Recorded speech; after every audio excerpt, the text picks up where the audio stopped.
5,000 men. After this, Jesus went across Lake Galilee.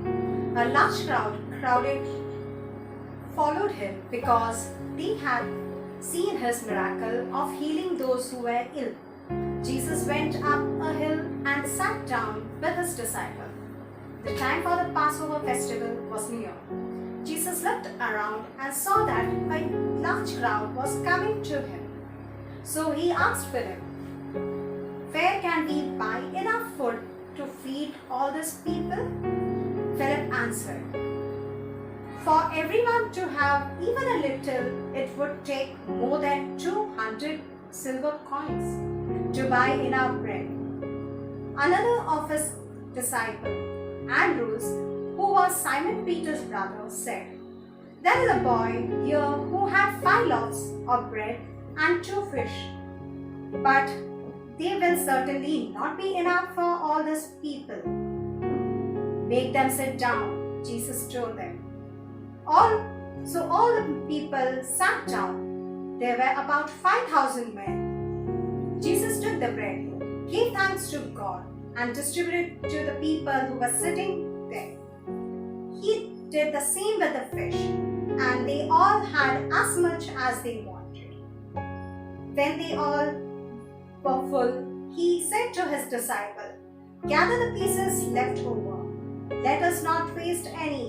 So they gathered them all up and filled 12 baskets with the pieces left over from the 5 loaves which the people had eaten. Seeing this miracle that Jesus had performed, the people then said, "Surely this is the prophet who was to come into the world."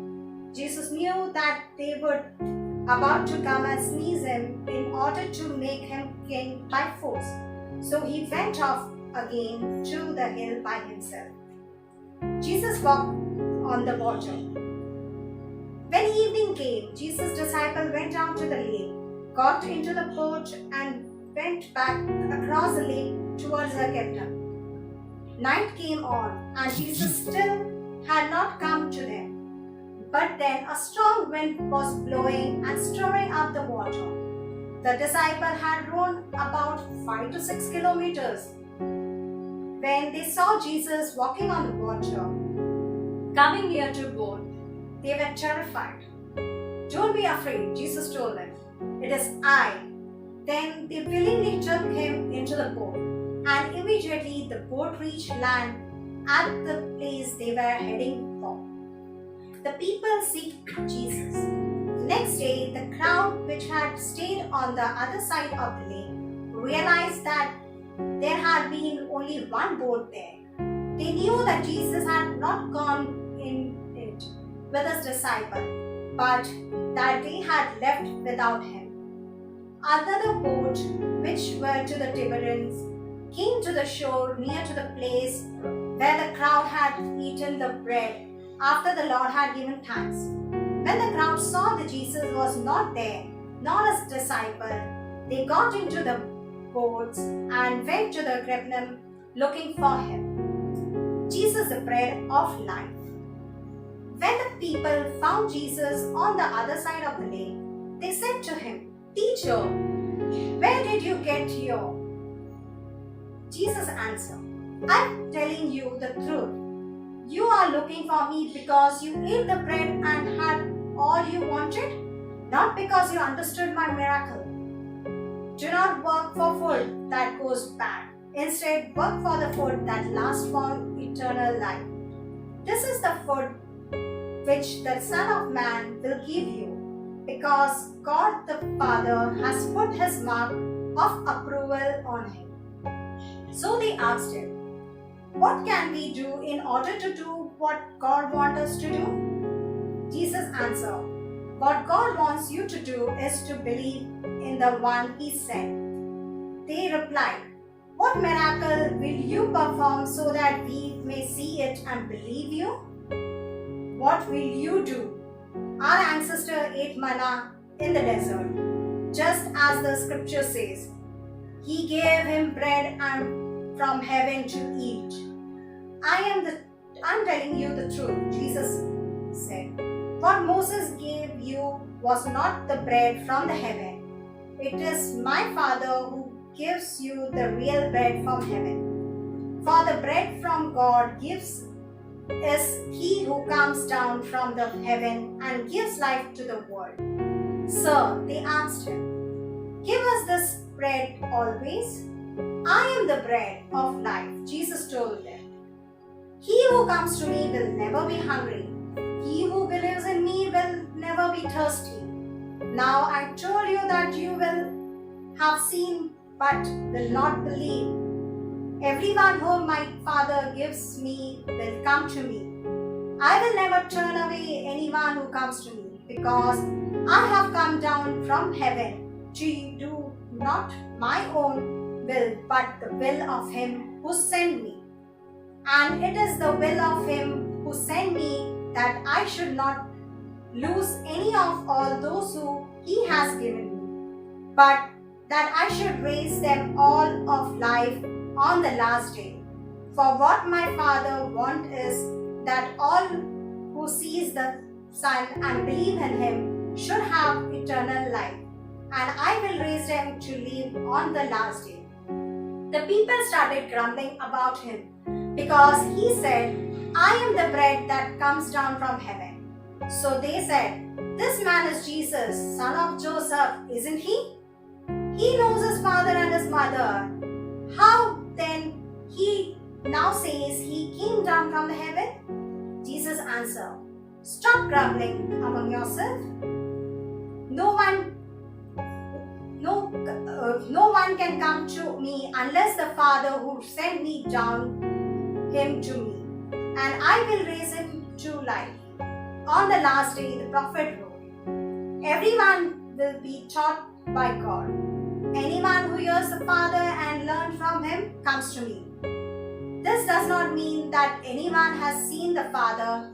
He who is from the God is the only one who has seen the Father.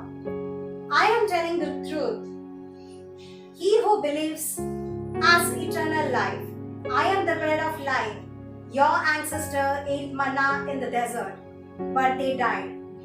But the bread that comes from the heaven is of such a kind that whoever eats it will not die. I am the living bread that came down from heaven. If anyone eats the bread, I will live forever. The bread that I will give him is my flesh, which I give so that the world may live. This started an angry argument among them.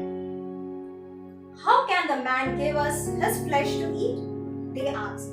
Jesus said to them, I am telling you the truth. If you do not eat the flesh of the Son of Man and drink his blood, you will not have life in yourself.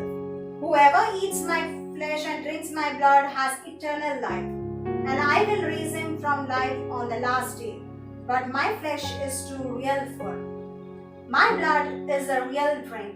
Whoever eats my flesh and drinks my blood lives in me, and I lives in him. The living Father sent me, and because of him I live also. In the same way, whoever eats me will live because of me. This then is the bread that came down from the heaven. It is not like the bread that your ancestor ate, but then later died. The one who eats this bread will live forever. Jesus said this, and he taught in the synagogue in the Capernaum, the word of eternal life. Many of his followers heard this and said, this teaching is too hard. Who can listen to it? Without being told, Jesus knew that they were grumbling about this. So he said to them, does this make you want to give up? Suppose then that you should see the Son of Man go back up to the place where he was before. What gives life is God's Spirit. Man's power is of no use at all. The word that I spoke to you brings God's life-giving Spirit. Yet some of you do not believe.